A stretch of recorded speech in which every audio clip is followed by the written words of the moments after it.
भाऊ बऱ्याच संख्येने आपले महाराष्ट्रातील नागरिक आहेत ते अद्यापही या इराण आणि इस्रायलच्या युद्धामध्ये वेगवेगळ्या देशांमध्ये अडकून पडलेले आहेत. विमान उडवण्यास बंदी असल्यामुळे अनेक जणांना येण्यास प्रॉब्लेम होत आहेत. शासनाकडून काय खबरदारी घेतली जाते? दुबई, अबुधाबी म्हणजे अनेक ठिकाणी विशेष करून जे टुरिस्ट आहेत ते जवळचे अबुधाबीला आहेत, दुबईला गेलेले आहेत आणि ते सगळे तिकडे अडकून पडलेले आहेत. आणि अनेक अजून काही गल्फ कंट्रीजमध्ये आमचे टुरिस्ट गेले आहेत. युद्ध सुरू झाल्यामुळे तिथली सगळी हवाई वाहतूक बंद झालेली आहे, विस्कळीत झालेली आहे. त्यामुळे सगळे जीव मुठीत घेऊन त्या ठिकाणी बसले आहेत. अधूनमधून हल्ले त्या ठिकाणी सुरू झाले आहेत. 2-3 दिवसापासून सुरू होते, पण आता परिस्थिती थोडी कंट्रोलमध्ये आहे. आता जे विमानं 2-3 दिवस 4 दिवस अगदी पूर्ण बंद होती, आता ती यायला लागलेली आहे. या 2 दिवसामध्ये 10-12 फ्लाईट हे दुबईहून अबुधाबीवरून या ठिकाणी आलेले आहेत. काही दिल्लीला आलेले आहेत, काही मुंबईला आलेले आहेत. माननीय मुख्यमंत्री महोदय पूर्ण लक्ष या ठिकाणी त्यांनी दिलेलं आहे. एकनाथजी खडसे आहेत ते सुद्धा लक्ष घालून या ठिकाणी आहेत. पण केंद्र सरकार विशेष करून आमचा सतत संपर्क केंद्र सरकारशी त्या ठिकाणी सुरू आहे, एम्बेसीशी सुरू आहे. आणि मला वाटतं 2-3 दिवसामध्ये ही थोडी परिस्थिती सुरळीत होईल असं चित्र या ठिकाणी दिसतं आहे. आम्ही दररोज विमान पाठवण्याचा प्रयत्न करतो आहे. एअर इंडियाच्या विमान कंपनीशी आम्ही त्या ठिकाणी बोलतो आहोत. पण काही विमान कंपन्या, काही एजंट हे स्वतः विमान बुक करून त्या ठिकाणी नेत आहेत आणि प्रवाशांना आणत आहेत. त्यामध्ये भाडं मात्र कुठे कुठे 1-1 लाख, 80-80 हजार रुपये हे त्या ठिकाणी दिलं जातं आहे. मला वाटतं ते सुद्धा जास्त आहे. पण काही प्रवासी स्वतःच बुकिंग करत आहेत आणि ते इकडे येत आहेत. आणि म्हणून माझं सगळ्यांना आव्हान आहे की आपण काळजी करू नका. 1-2 दिवसामध्ये परिस्थिती निवळेल. सर्वांना आणण्याची व्यवस्था, जबाबदारी ही केंद्र शासनाची आहे, राज्य सरकारची, आमची सगळ्यांची आहे. आणि म्हणून मुख्यमंत्री महोदय यांनी मला विशेष करून पूर्ण वेळ, कारण ते खातंच माझ्याकडे आहे, लक्ष देण्यासाठी सूचना दिलेल्या आहेत. आणि आम्ही दररोज 400-500 जे टुरिस्ट आहेत त्यांच्याशी त्या ठिकाणी बोलतो आहे. सर्वांना तिथेच थांबण्याचा, ज्या ठिकाणी आहात त्या ठिकाणी थांबण्याचा आम्ही त्या ठिकाणी त्यांना सल्ला दिलेला आहे. काही ठिकाणी हॉटेलमधल्या तर आमचे पैसे संपलेत, 4-5 दिवस आम्हाला जास्त झालेले आहेत असंही काही टुरिस्ट सांगतायत. आणि दुबईमध्ये आपल्याकडचे काही उद्योजक आहेत, जैन संघटना आहे, त्यांनीसुद्धा काही प्रवाशांची जबाबदारी त्या ठिकाणी जे टुरिस्ट आहेत त्यांची जबाबदारी उचललेली आहे. मला वाटतं त्यांचं नाव जितो संघटना पण आहे. आणि वैयक्तिक आत्ताच मी त्याच्याशी फोनवर बोललो. त्यांनी सांगितलं माझा मोठा फार्म हाऊस या ठिकाणी 2-2.5 एकरमध्ये, त्या ठिकाणी आपण 200 लोक या ठिकाणी ठेवलेले आहेत. त्याची सगळी राहण्याची व्यवस्था, जेवणा खाण्याची व्यवस्था, जोपर्यंत त्याची जाण्याची व्यवस्था होत नाही तोपर्यंत आम्ही या ठिकाणी केलेली आहे. आणि म्हणून अजूनही काही 200-300 माझ्याकडे 500 लोकांची व्यवस्था आहे. अजूनही 200-250 लोक तुमच्या संपर्कात असतील तर त्यांना माझ्याकडे पाठवा, आम्ही त्यांची अतिशय चांगली व्यवस्था त्याकडे ठेवू असंही त्यांनी सांगितलेलं आहे. मला वाटतं त्यांचं नाव सांगावं लागेल. बागमार म्हणून आहेत, बागमार म्हणून. मी त्यांच्याशी आत्ताच बोललो, कालही बोललेलो होतो. आणि बागमार यांनी 500 लोकांची राहण्याची व्यवस्था, जेवणा खाण्याची व्यवस्था त्या ठिकाणी केलेली आहे. त्यांचंही अभिनंदन खरं, त्यांचे आभार मनापासून. पण यासाठी आपल्याला टोल फ्री नंबर आमच्या आपत्ती व्यवस्थापन खात्यामार्फत हा आहे 9321587143. मी पुन्हा सांगेल 9321587143 हा टोल फ्री नंबर आहे आमचा नंबर आहे. आणि त्याचबरोबर 022 मुंबईतला आमच्या कार्यालयाचा नंबर आहे 022-2202-7990 हा आमचा या ठिकाणी नंबर आहे. आपल्याला काही अडचण असेल तर आपण या नंबरवर त्या ठिकाणी कॉन्टॅक्ट करावा. मला वाटतं की तिकीट बुकिंगची व्यवस्थासुद्धा आम्ही या ठिकाणी तुम्हाला मार्गदर्शन करू. कसे बुकिंग करायचं आहे, कुठलं फ्लाईट आहे, कधी येणार आहे, या संदर्भातली सगळी माहिती आपल्याला या ठिकाणून मिळेल. आणि म्हणून माझी सगळ्यांना पुन्हा आव्हान आहे की आपण घाबरू नका, फार काळजी करू नका. खरं हे युद्ध आहे, पण घरचे लोक आपले खूप काळजी करत आहेत. आणि म्हणून सरकारलासुद्धा आपली तेवढीच काळजी आहे. आणि म्हणून माननीय मुख्यमंत्री महोदय आहेत, प्रधानमंत्री आहेत, सर्वच या ठिकाणी लक्ष देऊन आहेत. आपल्याला 2-3 दिवसामध्ये निश्चित इथपर्यंत आणण्याची व्यवस्था आम्ही या ठिकाणी करू. आतापर्यंत 2 दिवसामध्ये 1200 जे टुरिस्ट आहेत ते या ठिकाणी आलेले आहेत. त्यांना आम्ही इथपर्यंत आलेले आहेत, ते इथपर्यंत पोहोचलेले आहेत. पण आता उद्या परवापासून ही संख्या अधिक वाढेल. जास्त विमान जे आहेत ते आम्ही त्या ठिकाणी पाठवतो आहोत, त्यांची जाण्याची व्यवस्था करणार आहोत. आणि सगळ्या प्रवाशांना सुखरूप आम्ही घरी आणू. पर्यटकांची ज्या पद्धतीने काही खासगी विमान कंपन्या फसवणूक करतात म्हणजे 80,000 रुपये प्लस 18% GST, पर्यटकांना आव्हान काय कराल आणि या खासगी कंपन्यांना तुम्ही काय? नाही, खरं आहे खाजगी कंपन्या एकेका प्रवासाजवळून 1-1 लाख रुपये घेत आहेत. म्हणजे फारच झालं आहे भाडं. म्हणजे इथे 15,000 रुपये, 12,000 रुपये, 20,000 रुपये भाडं असतं दुबईचं. आज तिथे 1-1 लाख रुपये 5 पट भाडं घेतलं जातं आहे. अशा कंपन्यांना सुद्धा आता मी वार्न करतो आहोत. आणि मी सगळ्या टुरिस्टनाही सांगेल, प्रवाशांना सुद्धा सांगेल की फार इतकं भाडं तुम्ही देऊ नका. लवकरच आम्ही विमानपाठवाची व्यवस्था करतो आहोत. त्या ठिकाणी जे रास्त आहे जे नेहमीप्रमाणे 20,000, 15,000 असेल, फार झालं 25,000 असेल. मग मी त्यात अजून मला माहिती नाही, पण याच्यावर मला वाटतं भाडं देता कामा नये.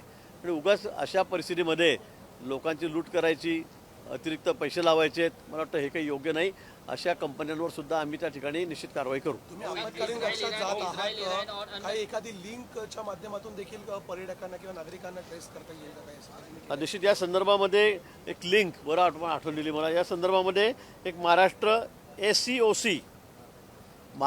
ACOC ही लिंक या ठिकाणी आहेत. आपण जर आपली माहिती कळवली तर त्यातून आपण कुठे आहात, नेमके काय करतात ते सगळं आम्हाला त्या ठिकाणी कळेल. आपलं लोकेशन त्या ठिकाणी आम्हाला त्या ठिकाणी कळेल आणि मग आपल्याला शोधण्यासाठी सुद्धा किंवा आणण्यासाठी सुद्धा त्याची एक चांगली मदत होईल.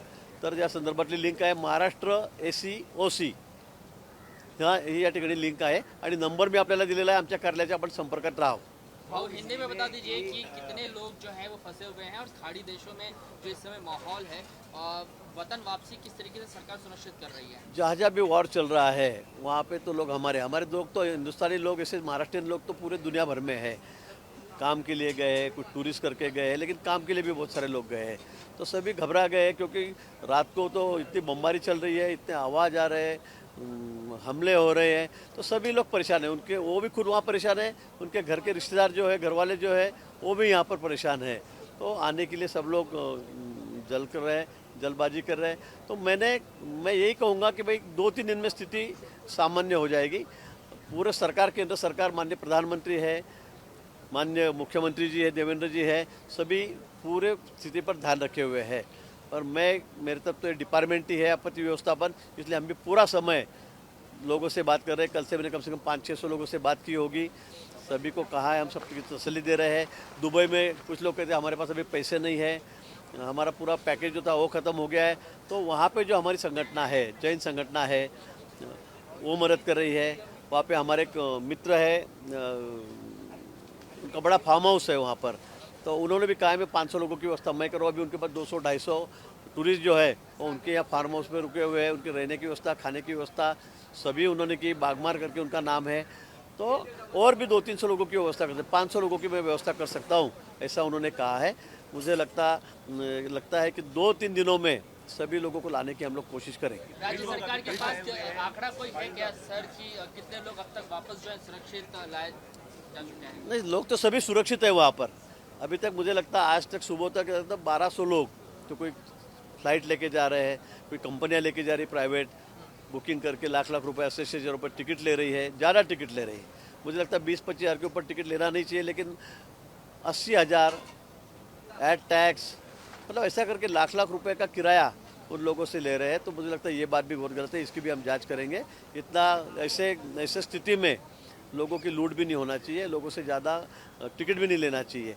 तो इसलिए सरकार की तरफ से भी एयर इंडिया के जो फ्लाइट है वो भी हम भेजने की कोशिश कर रहे हैं. थोड़ी स्थिति सामान्य हो जाए, मुझे लगता है कल तक, परसों तक बहुत सारे जो टूरिस्ट हैं उनको हम वापस लाएंगे. कोई हेल्पलाइन या कोई वेबसाइट? महाराष्ट्र ACOC ये लिंक हमारी है. महाराष्ट्र ACOC ये लिंक हमारी है.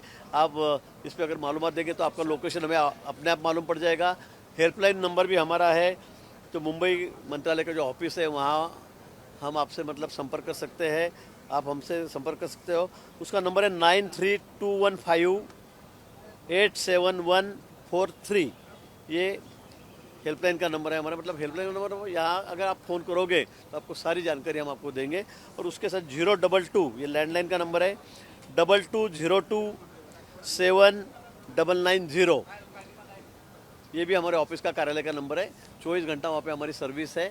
आपको अगर कोई दिक्कत हो, कोई परेशानी हो तो ज़रूर या कुछ मालूमात चाहिए तो आप इस नंबर पे हमें संपर्क कीजिए. गिरीश भाऊ, आज रोहित पवारांनी एक दावा केला की 2023ला ज्यावेळेस दावोसला मुख्यमंत्री असताना एकनाथ शिंदे VSR कंपनीच्या विमानातून गेलेले होते त्यावेळेस इराक आणि इराणच्या देशावरतून फ्लाईंग करण्याच्या संदर्भात त्या VSR कंपनीकडे परमिशन नव्हती. ते विमान त्या ठिकाणाहून फिरवण्यात आलं आणि बहारीनला जाऊन तिथून क्लिअरन्स घेऊन ते झुरिचला गेलं. अशा पद्धतीचा दावा रोहित पवारांनी केलाय. कुठेतरी त्यांच्या जीवाला देखील धोका होता. बिना परमिशन बिना परवानगी न घेता ते विमान इराक आणि इराणच्या हवेमध्ये आलेलं अशा पद्धतीचा त्यांचा दावा. त्याच्या बाबतीमध्ये मला कुठली माहिती नाही त्यामुळे मला फार या विषयावर बोलणं उचित होणार नाही. फक्त रोहित पवारांचं आणि माझं काल बोलणं झालं, माझ्या स्टाफशी बोलणं झालं. त्यांचे सासरे तिकडे अडकलेले होते मगर साहेब, त्यांना फक्त आम्ही कालच रात्री या ठिकाणी आणलेलं आहे. गिरीश भाऊ, एक प्रश्न असा आहे की आपण लोकांच्या समस्या सोडवल्या आहेत, पण इंधनाच्या बाबतीमध्ये आपल्याकडे काय माहिती आहे? नाही, मला काहीच भाव माहिती काय वाढणार आहेत किंवा कसं काय? अजून तरी काही कुठे इंधन वाढलेलं नाही, कुठे सोनं पण वाढलेलं नाही, कमी झालेलं नाही. इंधनाचा स्टॉक पेट्रोल उगाच काहीतरी अफवा होत आहेत, इंधनाचे दर वाढणार आहेत त्यामुळे मग गर्दी केली जाते पेट्रोल पंपांवर. पण अजून अशी कुठलीही माहिती आमच्याकडे नाही किंवा मला वैयक्तिक सुद्धा या बाबतीमध्ये माहिती नाही. पण अजून तरी आपल्याकडे मला वाटतं तुम्ही बघतोय आपल्याच माध्यमातून बातमी की पुरेसा स्टॉक आपल्याकडे या ठिकाणी महिनाभराचा अजून आहे ऑइलच्या बाबतीमध्ये, तेलाच्या बाबतीमध्ये. त्यामुळे सध्या तरी अशी स्थिती मला दिसत नाही, पण अधिक माहिती माझ्याकडे या संदर्भात नाही. नागपूरच्या काटोलमधला जो ब्लास्ट होता आज त्याच्या संदर्भात चर्चा देखील झाली. मात्र या संबंधात गुन्हे जरी दाखल झाले असले तरी प्रमुख जे मालक आहेत ते दोघेही फरार दिसून येत आहेत. त्यांना ताब्यात घेतलं जाणं त्यांच्यावर गुन्हे दाखल झालेले आहेत, अतिशय गंभीर गुन्हे त्याच्यावर दाखल झालेले आहेत. खूप मोठी मानवहानी त्या ठिकाणी झाली, खूप लोकांचे प्राण त्या ठिकाणी गेलेले आहेत. बिचारे गरीब मजदूर लोक त्या ठिकाणी होते. पण या ठिकाणी मंत्री महोदयाने सांगितलं की या ठिकाणी कोणाला सोडलं जाणार नाही. त्यांनी काळजी घ्यायला पाहिजे होती, पण त्यांच्या निष्काळजीपणामुळे जर इतके लोक मरत असतील, त्यांना प्राण गमवावे लागत असतील तर ही बाब अतिशय गंभीर आहे. आणि म्हणून मालक असो का मॅनेजर असो का कोण तिथला अधिकारी असो, कोणालाही सोडलं जाणार नाही. भाऊ, नवी मुंबईतला एक व्हिडिओ आम्ही लोकशाहीने उघड केलेला आहे. निर्भया पथकाच्या वाहनाचा वापर करत एका सफाई कर्मचाऱ्याने, ज्याला पोलीस गार्ड म्हटलं जायचं, त्याने एकंदरीत मद्यधुंद अवस्थेत काल धिंगाणा घातला होता. त्याच्यावर आता FIR देखील दाखल झालेला आहे. नाही, मला या बाबतीत काही माहिती नाही. मी काल कुंभच्या मीटिंगमध्ये आता 3 वाजता इथे आलेलो आहे. मला या संदर्भामध्ये कुठली माहिती नाही. पण असं जर कोणी करत असेल, आपणच सांगतात FIR झालेलं आहे, कारवाई झालेली आहे, कडक कारवाई त्याच्यावर होईल.